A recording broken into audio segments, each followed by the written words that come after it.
আমরা আল্লাহকে পাবো কিভাবে, এটা বড় প্রশ্ন না? যে আল্লাহর কাছ থেকে, যে জান্নাত থেকে আমরা পৃথিবীতে চলে আসলাম, সেই জান্নাতে যেতে হলে তো আমাকে আল্লাহকে পেতে হবে।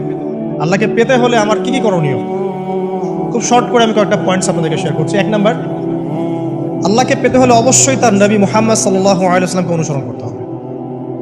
এছাড়া আল্লাহকে পাওয়ার দ্বিতীয় কোনো পথ নেই। আল্লাহকে পেতে হলে অবশ্যই তার নবী মুহাম্মদ সাল্লাল্লাহু আলাইহি ওয়াসাল্লামের আদর্শগুলো জীবনের প্রতিটা ক্ষেত্রে বাস্তবায়ন করতে হবে। চলাফেরা, ওঠা বসা, খাওয়া দাওয়া, ইস্তেঞ্জা করা, মুআমেলাত, ব্যবসা বাণিজ্য, অর্থনীতি, সমাজ, রাষ্ট্র, সব ক্ষেত্রে আপনাকে মুহাম্মদ সাল্লাল্লাহু আলাইহি ওয়াসাল্লামের তরিকা, আদর্শটাকে ফলো করতে হবে। তাহলে আপনি আল্লাহকে পাবেন ইনশাআল্লাহ। যে ব্যক্তি আল্লাহকে পেয়েছে সে দুনিয়াও পেয়েছে, আখিরাতও পেয়েছে। যে আল্লাহকে পায় নাই, দুনিয়াও বরবাদ, আখিরাতও বরবাদ। 1 নাম্বার তাহলে কি কাজ? আল্লাহ পাকের সর্বশেষ নবী মুহাম্মদ সাল্লাল্লাহু আলাইহি ওয়াসাল্লামকে অনুসরণ করা, তার আদর্শ মেনে চলা। 1 নাম্বার। 2 নাম্বার হচ্ছে 5 ওয়াক্ত নামাজ। আল্লাহকে পেতে হলে নামাজ লাগবে। নামাজ নাই, আল্লাহ নাই। ওয়াস্তাঈনু বিস-সাবরি ওয়াস-সালাহ। তোমরা সবর এবং সালাতের মধ্য দিয়ে আল্লাহর সাহায্য প্রার্থনা করো। আমরা এই জন্য নামাজে বলি ইয়্যাকা না'বুদু ওয়া ইয়্যাকা নাস্তাঈন। আমরা শুধু আপনারই ইবাদত করি এবং আপনার কাছেই সাহায্য প্রার্থনা করি। আল্লাহকে পেতে হলে নামাজের কোনো বিকল্প নাই। যে ব্যক্তি নামাজ পড়ে না, আল্লাহর সাথে তার কোনো সম্পর্ক নেই, নো কানেকশন। আপনি যে কোনো কিছু চাচ্ছেন, সেজদায় পড়ে আল্লাহর সামনে আত্মসমর্পণ করেই চাইতে হবে। ওয়াসজুদ ওয়াক্তারিব, আল্লাহ পাক কি বলেছেন? সেজদা করো, নিকটবর্তী হও। তো ব্যাখ্যা অনেক করা যায়। নামাজ না পড়লে কিন্তু মানুষ কুফরিতে লিপ্ত হয়। যে ব্যক্তি মান তারাকা সালাতা মুতাআম্মিদান ফাকাদ কাফারা, যে ব্যক্তি সালাতকে অস্বীকার করে, ফরজ নামাজকে অস্বীকার করে, সে ব্যক্তি কিন্তু কুফরিতে চলে যায়। ঠিক আছে? তারপরে বাইনা রাজুলি ওয়া বাইনা শিরকি ওয়াল কুফরি তারকুস সালাহ। একজন মুমিন বান্দা এবং অমুসলিমদের মধ্যে পার্থক্যই নামাজ। নামাজের বিষয়ে অনেক কথা আমি আগেও বলেছি, আপনারা শুনেছেন, অন্য আলেমদের কাছেও শুনেছেন। এক বাক্যে নামাজ না পড়লে ইসলামের রশিটা কেটে যাবে। মুআয বিন জাবালকে নবী সাল্লাল্লাহু আলাইহি ওয়াসাল্লাম বলেছেন যে যদি মান তারাকা সালাতা মুতাআম্মিদান, কেউ যদি সালাতকে ইচ্ছা করে ছেড়ে দেয়, ফাকাদ বারিআত মিন জিম্মাতিল্লাহ, সে ব্যক্তি আল্লাহর জিম্মেদারি থেকে মুক্ত হয়ে যাবে। তার উপর আল্লাহর কোনো জিম্মাদারি নাই, আল্লাহর নিরাপত্তা, জিম্মাদারি থেকে সে মুক্ত। তো 5 ওয়াক্ত নামাজ আল্লাহ পাক আমাদের সবাইকে জামাতের সাথে পড়ার তৌফিক দান করুন। এর পাশাপাশি নফল নামাজ বাড়িয়ে দেওয়ার তৌফিক দান করুন। এবং স্পেশালি তাহাজ্জুদের নামাজ যদি পারেন, 2 রাকাত হলেও নিয়মিত তাহাজ্জুদের নামাজ পড়ার তৌফিক আল্লাহ পাক আমাদেরকে দান করুন। আর নামাজের বাহ্যিকতা নিয়ে এত বেশি ঝগড়ায় যাবেন না। এখন আমরা যত ঝগড়া নামাজের বাহ্যিকতা নিয়ে, হাত বাঁধা, রফুল ইয়াদাইন, আমিন আর পায়ে পা, এগুলো নিয়ে ঝগড়ার শেষ আছে? নাই। ইসলামের বিরোধী শক্তিরা হাত ভেঙে ফেলার পায়তারা করে ফেলেছে অলরেডি। হাতই না থাকলে আপনি বাঁধবেন কোথায়? মনে করেন আপনার হাতই নাই, বাঁধবেন কি উপরে না নিচে? এই হাত তো ভেঙে ফেলার পায়তারা করা হয়েছে। এখন আপনি পড়ে আছেন বাঁধার কোন জায়গায় বাঁধবেন সেটা নিয়ে, অথচ পুরো বৈশ্বিক চক্রান্ত মুসলিমদের বিরুদ্ধে হাতটাই ভেঙে ফেলে দিবে। তুই বাঁধবি কোথায় হাত? তারপর দেখবো। এটা আমরা বুঝতে পারি না। এটা বোঝার জন্য যে জ্ঞান, ইলম, নূর দরকার, তা তো নাই আমাদের মধ্যে। এই জন্য আপোষের ঝগড়া নিয়ে পড়ে আছে। যে ছোটোখাটো যে ইখতিলাফি মাসআলাগুলো চলে আসছে দীর্ঘদিন থেকে, এগুলোর কোনো সমাধানে আসতে পারবে না কিন্তু কেউ। পক্ষে বিপক্ষে কথা চলতেই থাকবে কিয়ামত পর্যন্ত, ওইগুলো নিয়ে আমরা ব্যস্ত আছি। তো আমি রিকোয়েস্ট করবো নামাজের আধ্যাত্মিকত্বের দিকে ফোকাস করুন। নামাজের আধ্যাত্মিকত্ব কি? আপনি আল্লাহর সামনে দাঁড়িয়েছেন, দুনিয়ার সাথে এখন আপনার কোনো সম্পর্ক, আপনি এবং আল্লাহ, মাঝখানে কিছু নাই। নামাজে যা পড়ছেন, সূরা ফাতিহা, অন্যান্য সূরা, রুকু, তাসবিহ, সিজদা, তাশাহুদ, দুরূদ, অর্থ বোঝার চেষ্টা করেন এবং অর্থের দিকে ফোকাস করেন, আল্লাহকে পাবেন ইনশাআল্লাহ। সিজদায়, রুকুতে যখন যাচ্ছেন, আপনি চিন্তা করেন যে আপনি মহাবিশ্বের মহা শক্তিধর আল্লাহ রাব্বুল আলামিনের সামনে মাথা নত করেছেন। আপনি চিন্তা করেন যে আল্লাহ আপনাকে দেখছেন। এখন যখনই মানুষ নামাজে দাঁড়ায়, আল্লাহ পাক তার দিকে দৃষ্টি নিবদ্ধ করেন, এবং যখন মানুষ এদিক ওদিক তাকানো শুরু করে নামাজে, আল্লাহ পাক মুখ ঘুরিয়ে নেন। হ্যাঁ, নামাজে ওই যে আমরা যে ডিজিটাল নামাজ পড়ি না, এখন ডিজিটাল মানে 4 রাকাত নামাজ 4 মিনিটে শেষ। এক রুকু করলে সেজদা পাওয়া যায় না, সেজদার তাসবিহ পড়লে আবার এদিকে দেখা যায় যে দ্বিতীয় সেজদায় চলে গেছে অলরেডি ওঠার আগে। অনেক ক্ষেত্রে ইমাম সাহেবরাও খুব দ্রুত নামাজ পড়ান, অনেক দ্রুত পড়ান। এত দ্রুত নামাজ পড়াবেন কেন? নামাজ জামাতে পড়লে সংক্ষিপ্ত করতে বলা হয়েছে, কিন্তু এত দ্রুত তো পড়তে বলা হয়নি। এখনও দেখবেন মক্কা মদিনায় গিয়ে নামাজ দেখবেন, মাশাআল্লাহ, নামাজটা তাদের মাশাআল্লাহ, এটার প্রশংসা না করলে হকাদা হবে। নামাজটা অসাধারণ, ধীর স্থিরভাবে। ফজরের নামাজ 20 মিনিট, 15 মিনিট, 20 মিনিট পড়াচ্ছে নামাজ, রিল্যাক্স। নামাজে দাঁড়ালে চমৎকার তেলাওয়াত হচ্ছে, আপনি ভুলে যাচ্ছেন নিজেকে। তেলাওয়াত হবে চমৎকার, এবং সবচেয়ে ভালো যিনি তেলাওয়াত করতে পারেন তাকে নামাজে দিতে হবে। রিল্যাক্সে নামাজ পড়বে। ক্ষেত্র বিশেষে আপনি শর্ট করতে পারেন, কিন্তু সবসময় কেন আমরা 4 রাকাত নামাজ 3 মিনিটে শেষ করে দেব? আবার নামাজের পর দোয়াটা হবে লম্বা, অথচ নামাজটাই ছিল দোয়া, নামাজটাই কিন্তু দোয়া। এখন সেজদায় আমরা যদি কান্নাকাটি করতে না শিখি, আল্লাহর সামনে আমি মাথা নত করেছি, এখানে নিজের মনের যত আবেগ আকুতি দোয়া এগুলো আল্লাহর সামনে ঢেলে না দিতে পারি, এই দোয়া কালাম না শিখি, তাহলে তো নামাজের আধ্যাত্মিকতা অর্জন হলো না। সাহাবীরা কেমন করে নামাজ পড়তেন যে নামাজ পড়ার পরেও তাদের গা থেকে তীর বের করা যায়? কিভাবে তারা নামাজ পড়তেন? তাহলে নবী সাল্লাল্লাহু আলাইহি ওয়াসাল্লাম কিভাবে নামাজ পড়তেন যে নামাজ পড়ার ফলে তার পা মোবারক ফুলে যাইত? এক রাকাতে তিনি 4 পারা কোরআন তেলাওয়াত করতে পারলেন কিভাবে? তো তাদের নামাজ আর আমাদের নামাজ, আল্লাহ রাব্বুল আলামিন তার রাসূলের মাধ্যমে একটা হাদিসে জানিয়েছেন যে এমনও অনেক নামাজি আছে, নাউযুবিল্লাহ, আল্লাহ পাক আমাদেরকে তাদের অন্তর্ভুক্ত না করুন, যে নামাজ পড়ার পরে আল্লাহ রাব্বুল আলামিন এই নামাজটাকে ওই নামাজের মুখের উপর নিক্ষেপ করে দেয়। তোমার নামাজের আমার কোনো দরকার নেই। আল্লাহ পাক আমাদেরকে হেফাজত করুন। ধীর স্থিরভাবে পড়েন, রিল্যাক্স, তার হওয়ার কিচ্ছু নাই। ওয়া মা খালাকতুল জিন্না ওয়াল ইনসা ইল্লা লিয়াবুদুন, শুধুমাত্র আল্লাহর ইবাদত করার জন্যই তো পৃথিবীতে এসেছি। হোক না দোকানটা 5টা মিনিট পরে খুললে কি হবে? হ্যাঁ, জমিতে যান, জমিতে আধা ঘন্টা পরে গেলে কি হবে? যে আল্লাহ পাক আপনাকে বাঁচিয়ে রাখতে পারেন, সে আল্লাহ পাক আল্লাহর পথে সময় দিলে আপনাকে অফুরন্ত রিজিকও তো দিতে পারেন না? আপনি আল্লাহর হয়ে যান, বাকি সব আল্লাহ আপনার দায়িত্ব নিয়ে নেবেন। ইনশাআল্লাহ আপনি নিজে আল্লাহর হয়ে যান, আপনার সব কিছু দায়িত্ব কে নিয়ে নেবে? আল্লাহ নিয়ে নেবে। আল্লাহ পাক আমাদেরকে ধীর স্থিরভাবে আধ্যাত্মিকত্ব অর্জন করে নামাজ পড়ার তৌফিক দান করুন। আমিন। দেখুন, আল্লাহকে পাওয়ার সবচেয়ে সেরা মাধ্যম কি? নামাজ। তার আগে বলেছি নবী সাল্লাল্লাহু আলাইহি ওয়াসাল্লামের অনুসরণ। আল্লাহকে পাওয়ার তৃতীয় একটা মাধ্যম বলে দিই আমি, সওম বা রোজা রাখা। অল্প সময় ঘুরিয়ে নিচ্ছি, সওম বা রোজা রাখা। রোজা কেন আল্লাহকে পাওয়ার মাধ্যম জানেন? কারণ রোজা রাখা অবস্থায় আমরা কিন্তু গোপনে পানাহার করি না, করি? আমরা রোজা রেখেছি, গোপনে কিন্তু পানি খেতে পারি, কেউ দেখবে না। গোসল করছেন, আপনি পানি খেতে পারেন, কেউ দেখবে না। লুকিয়ে লুকিয়ে আপনি কিন্তু খাবার খেতে পারেন, কেউ দেখবে না, বাসায় কেউ নাই দেখা, কিন্তু আপনি খান না। আপনি সবর করেন, সহ্য করেন, একদম সূর্যাস্তের সময় গিয়ে আপনি ইফতার করেন। এই যে কাজটা আপনি কেন করেন? কারণ আপনি ফিল করেন যে আল্লাহ আপনাকে দেখছেন। কেউ আপনাকে দেখুক না দেখুক, আল্লাহ আপনাকে দেখছেন। এটাই হচ্ছে ইহসান, এটাই হচ্ছে আল্লাহ পাকের মারিফতকে উপলব্ধি করা। আল্লাহ রাসূল সাল্লাল্লাহু আলাইহি ওয়াসাল্লাম বলেছেন, ইহসান হচ্ছে আনতা আবুদাল্লাহা কাআন্নাকা তারা, তুমি এমন ভাবে আল্লাহর ইবাদত করবে যেন তুমি আল্লাহকে দেখছো। ওয়া ইল্লাম তাকুন তারাহু ফাইন্নাহু ইয়ারাক, তুমি আল্লাহকে দেখতে না পারলেও বিশ্বাস করবে আল্লাহ তোমাকে দেখছেন। এটা রোজা রাখলে উপলব্ধি হয় না যে আল্লাহ আমাকে দেখছেন? এটা হচ্ছে আল্লাহকে পাওয়ার মাধ্যম। এই জন্য রমাজানের রোজা অবশ্যই রাখবো ইনশাআল্লাহ। পাশাপাশি এই যে সোমবার, বৃহস্পতিবার বা এই যে মাসের 3 দিন আইয়ামে বীজের সওম আছে, 13, 14, 15, আরাফার সওম, আশুরার সওম বা নফল সওম, এগুলো রাখার অভ্যাস করলে আল্লাহকে পাওয়া যাবে ইনশাআল্লাহ। আল্লাহ পাক আমাদেরকে বেশি বেশি সওম রাখার তৌফিক দান করুন। এবং আমাকে, আপনাদের সবাইকে বিগত জীবনে আমরা যারা বিভিন্ন সময় সওম রাখি নাই বা রাখতে পারি নাই, বিভিন্ন সালাত পড়ি নাই, করতে পারি নাই, এগুলোকে হিসেব করে আদায় করার তৌফিক আল্লাহ পাক দান। আমিন। 4 নম্বর একটা মাধ্যম বলে দিয়ে আল্লাহকে পাওয়ার, সেটা হলো তিলাওয়াতে কোরআন। কোরআন তেলাওয়াত যে যত বেশি করবে, অর্থ উপলব্ধি করে পড়বে, সে আল্লাহ পাককে চাক্ষুষ পাবে ইনশাআল্লাহ। মানে আল্লাহ রাব্বুল আলামিন একটা চিঠি দিয়েছেন, মনে করেন আপনাকে, আপনার একজন কথা এক্সাম্পল দিচ্ছি, যে আপনার কোনো একজন বন্ধু আছে অনেক দূরের কোনো দেশে, তা আপনি তাকে দেখেনও নাই, আপনি তাকে চিনেনও, মানে আপনি তার চেহারা দেখেন নাই, তাকে চিনেন না, তার সাথে যোগাযোগের মাধ্যম হচ্ছে আপনার চিঠি বা মেসেজ, ঠিক আছে? এখন সে আপনাকে কিছু মেসেজ পাঠালো, এই মেসেজের মধ্যে সে কিছু ইনস্ট্রাকশন দিয়েছে যে এইগুলো করতে হবে, এগুলো করতে হবে, বা আপনার প্রতি ভালোবাসার ইজহার করছে। মানে এই মেসেজটা যদি আপনি পড়তে পারেন, তাহলে আপনি আপনার বন্ধুর সাথে একটা কানেকশন তৈরি করলেন না? বুঝতে পারছি না? আচ্ছা, এখন সমস্যা হচ্ছে কি, আমরা ওই মেসেজটা পড়তেই পারি না। আমরা তো কোরআনটা পড়তেই জানি না, তাহলে মেসেজটা পাবো কিভাবে?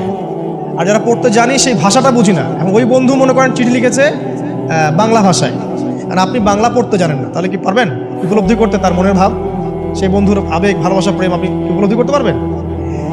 লিখেছে সে উর্দু দিয়ে বা ইংরেজিতে, আপনি ইংরেজি বোঝেন না, ইংরেজি লিখতে পারেন না, তাহলে কি আপনি তার চিঠি বুঝতে পারবেন?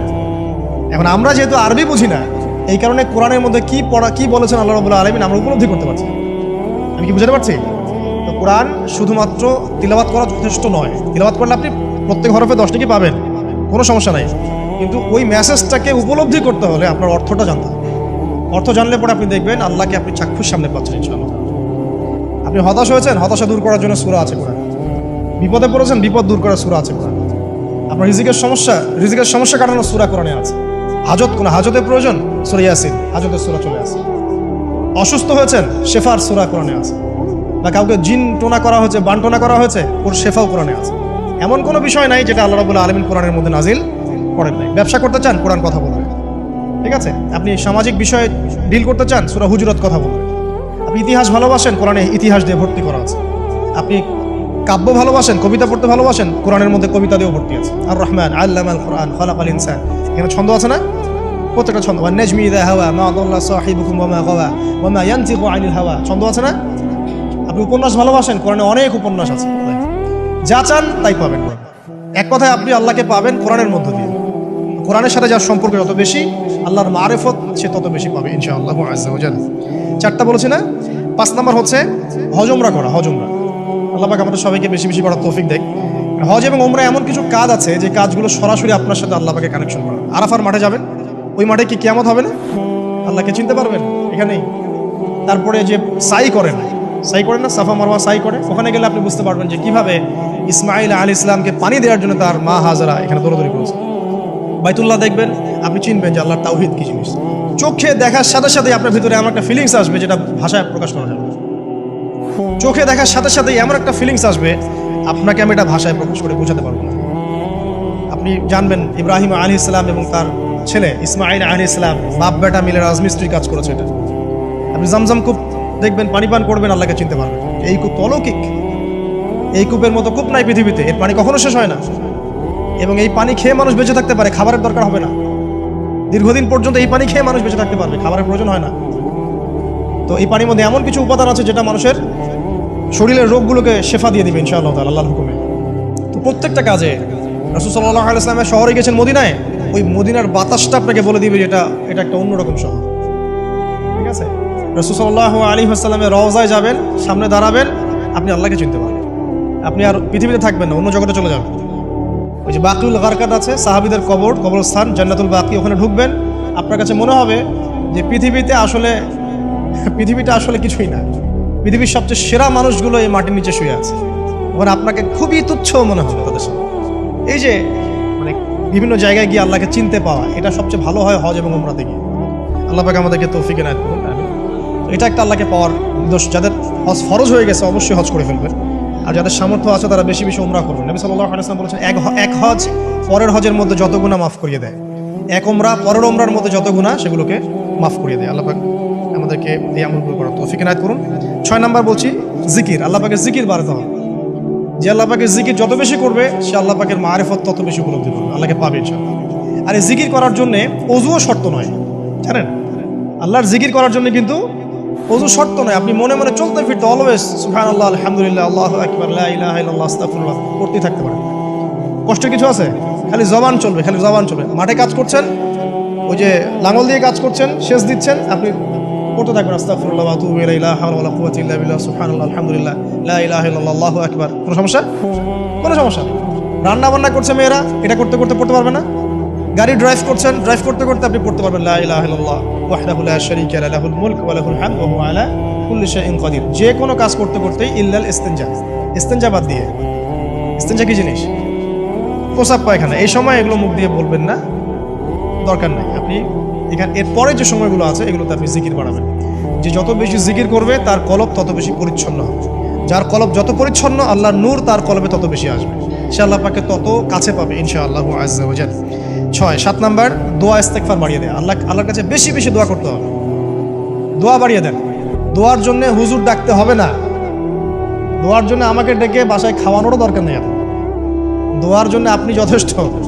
নামাজে দাঁড়ান, নামাজের সেজদায় দোয়া করেন, নফল নামাজ পড়েন, নফল নামাজের সেজদায় দোয়া করেন, নামাজের পরে হাত তুলে দোয়া করেন প্রয়োজনে, নামাজে সালাম ফেরানোর আগে দোয়া করেন, যে কোনো ভালো কাজ করেছেন তারপর দোয়া করেন। ঠিক আছে? কোরআন তেলাওয়াত করলেন, দোয়া করেন। তাহাজ্জুদের ওয়াক্তে দোয়া করেন, বৃষ্টি পড়ছে তখন দোয়া করেন। ঠিক আছে? মানে দোয়া কবুলের মোমেন্ট, সময়গুলো, আজান হয়েছে, আজান ইকামতের মাঝখানে দোয়া করেন। এই যে এখন খুতবা হচ্ছে, এই সময় দোয়া করেন, দোয়া কবুল হবে। দিনী মসজিদে বসেছেন, দোয়া করেন, দোয়া করতে থাকেন। যত বেশি আপনি দোয়া করতে পারবেন আল্লাহর কাছে, ইনশাআল্লাহ আল্লাহকে আপনি তত কাছে পাবেন ইনশাআল্লাহ। এটা আল্লাহকে পাওয়ার অন্যতম মাধ্যম। এবং ইস্তেগফার, ইস্তেগফার মানে কি? তওবা করা। আস্তাগফিরুল্লাহাল্লাযী লা ইলাহা ইল্লা হুয়াল হাইয়ুল কাইয়ুম ওয়া আতুবু ইলাইহি। এটা বেশি বেশি পড়বেন, দিনে কমপক্ষে 70 বার বা 100 বার পড়ার চেষ্টা করবেন। আল্লাহ পাক তৌফিক দান করুন। কয়টা বলেছি ভাই? 7টা। আচ্ছা, 8 নাম্বার হচ্ছে সদকা করা। সদকা, দান সদাকা আল্লাহর কাছে খুব বেশি পছন্দের। দান সদকা করার জন্য সম্পদ লাগে না। আমার কথা শোনেন, দান সদকা করার জন্য সম্পদ লাগে না, কলিজা লাগে, মন লাগে। বহু বড় বড় মানুষ আছে দান সদকা করতে পারে না, কোটিপতি, যাকাত দেয় না, আছে না? আর বহু গরিব মানুষ ভ্যান চালায়, কৃষি কাজ করে, দেখবেন 100 টাকা দান করে দিল, মন থাকতে হয়, মন, কলিজা বড় থাকতে হয়। যাদের কলিজা বড়, মন বড়, তারা দান সদকা করতে পারবে ইনশাআল্লাহ। আর যার মন বড় সেখানেই তো আল্লাহ নূর আসবে। সংক্ষিপ্ত মনে সংকীর্ণ মন আল্লাহ নূর কোত্থেকে আসবে? কথা বুঝতে পারেন নাই? তো দান সদকা বাড়ান। আপনি 1 টাকা দান করেন, 5 টাকা দান করেন, হালাল রিজিক থেকে 1 টাকা দান করেন, সেটা আল্লাহর কাছে অনেক বেশি পছন্দের। একটা হাদিসে নবী সাল্লাল্লাহু আলাইহি ওয়াসাল্লাম বলেছেন, হালাল উপার্জন থেকে আল্লাহর বান্দারা যখন একটা খেজুরও দান করে, আল্লাহ পাক সেই একটা খেজুরকে আস্তে আস্তে বড় করতে থাকেন, বড় করতে থাকেন, বড় করতে থাকেন। এটা এক পর্যায়ে পাহাড়ের সমান হয়ে যায়। এবং কিয়ামতের মাঠে মানুষ তার দান এবং সাদাকার যে ছায়া, এই ছায়ার নিচে অবস্থান করবে। আপনার বিপদ হয়েছে, দান সদকা করেন, বিপদ দূর হয়ে যাবে ইনশাআল্লাহ। জটিল কোনো রোগ হয়েছে, কোনো ডাক্তার ট্রিটমেন্ট করতে পারছে না, সদকা করেন, রোগ ভালো হয়ে যেতে পারে ইনশাআল্লাহ।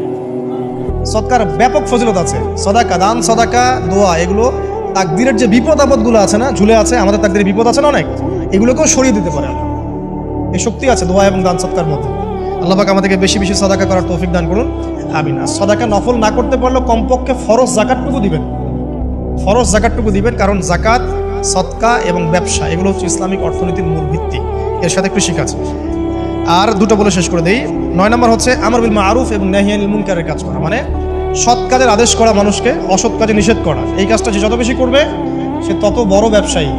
কারণ কি, আপনার দাওয়াতে, আপনার লেকচার শুনে, আপনার বই পড়ে, আপনার নসিহত শুনে যদি একটা মানুষও দিনের পথে ফিরে আসে, ওই একটা মানুষের সারা জীবনের যে নেক কাজ, এই সমস্ত নেক কাজের একটা অংশ আপনি পাবেন। আবার আপনি কাউকে অন্যায় থেকে বারণ করেছেন, আপনার দাওয়াত শুনে কেউ সিগারেট ছেড়ে দিয়েছে, মাদক ছেড়ে দিয়েছে, জেনা ছেড়ে দিয়েছে, পণ ছেড়ে দিয়েছে, বা হারাম সুদ ছেড়ে দিয়েছে, ওই মানুষটা এখন সারা জীবন যত ভালো কাজ করবে, এই পুরো ভালো কাজের একটা অংশ আপনি পাবেন ইনশাআল্লাহ। এর চেয়ে বড় কিন্তু কোনো ব্যবসা নাই। এই কাজটা করলে আল্লাহ পাকের রহমত নেমে আসে, আর এই কাজটা ছেড়ে দিলে আল্লাহ পাকের গজব নেমে আসবে। যখন মানুষ ন্যায়ের আদেশ এবং অন্যায় নিষেধ ছেড়ে দিবে, আল্লাহর গজব নেমে আসবে। আর মানুষ যত বেশি সৎ কাজে আদেশ করবে, অসৎ কাজে নিষেধ করবে, আল্লাহর রহমত তত কাছে আসবে ইনশাআল্লাহ। আল্লাহকে পাওয়া যাবে ইনশাআল্লাহ তাআলা। আল্লাহ পাক আমাদেরকে তৌফিক এনায়েত করুন। আর সর্বশেষ একটা বলে শেষ করে দিই, সেটা হলো যে আল্লাহর দিনকে, আল্লাহর দিনের খেদমত করা বা দিনের কল্যাণে নিজেকে নিয়োজিত রাখা। আল্লাহর দিনের খেদমত করা বা দিনের কল্যাণে নিজেকে নিয়োজিত করলে আল্লাহ পাককে পাওয়া যাবে ইনশাআল্লাহ। এই পৃথিবীতে আল্লাহ পাকের সবচেয়ে গুরুত্বপূর্ণ জিনিসটা কি? নিয়ামতটা কি? আল্লাহর দিন না? এই দিন ছাড়া কি পৃথিবীতে আর কিছু আছে? একটা হাদিসে আসছে যে পুরো পৃথিবীটাই তো অভিশপ্ত। পুরো পৃথিবীটা কি? অভিশপ্ত। শুধুমাত্র দিনের এলেম অর্জনের জায়গা ছাড়া, তালেবে এলেমদের জায়গা ছাড়া, দিনই মাহফিলগুলো ছাড়া, যেখানে নামাজ হয়, এই জায়গাগুলো ছাড়া বাকি সব অভিশপ্ত জায়গা। তো এখানে পৃথিবীতে সবচেয়ে গুরুত্বপূর্ণ এবং ইম্পর্টেন্ট, আল্লাহর কাছে প্রিয় জিনিসটা কি? আল্লাহর দিন। তো আল্লাহর সেই প্রিয় জিনিসটাকে যারা এগিয়ে নেওয়ার চেষ্টা করবে, সেই দিনের খেদমত করার চেষ্টা করবে, দিনের জন্য একটা মসজিদ করা, একটা মাদ্রাসা করা, হ্যাঁ, একটা কোনো ভালো কোনো প্রকল্প করার চেষ্টা করবে, আল্লাহ পাক কি তাদেরকে রক্ষণাবেক্ষণ করবেন না? আল্লাহ পাক তাদের অভিভাবক হবেন না? নিঃসন্দেহ হবেন ইনশাআল্লাহ। এবং ইনশাআল্লাহ তাআলা তারা পৃথিবীতেও সফল হবে, পরকালেও ইনশাআল্লাহ তাআলা সাফল্যের চাদর তাদেরকে আঁকড়ে ধরবে ইনশাআল্লাহ তাআলা। আল্লাহ রাব্বুল আলামিন আমরা সবাইকে এই দুনিয়াতে আল্লাহকে পাওয়ার তৌফিক দান করুন, এবং যে কাজগুলো করলে পরে আল্লাহকে পাওয়া যায় সেই কাজগুলো বেশি বেশি করে করার তৌফিক আল্লাহ পাক দান করুন, এবং পরকালে আল্লাহ রাব্বুল আলামিন আমাদের গুনাহগুলোকে মাফ করে আল্লাহর রহমতের চাদরে আমাদেরকে আবৃত করে নিন। আল্লাহুম্মা আমিন।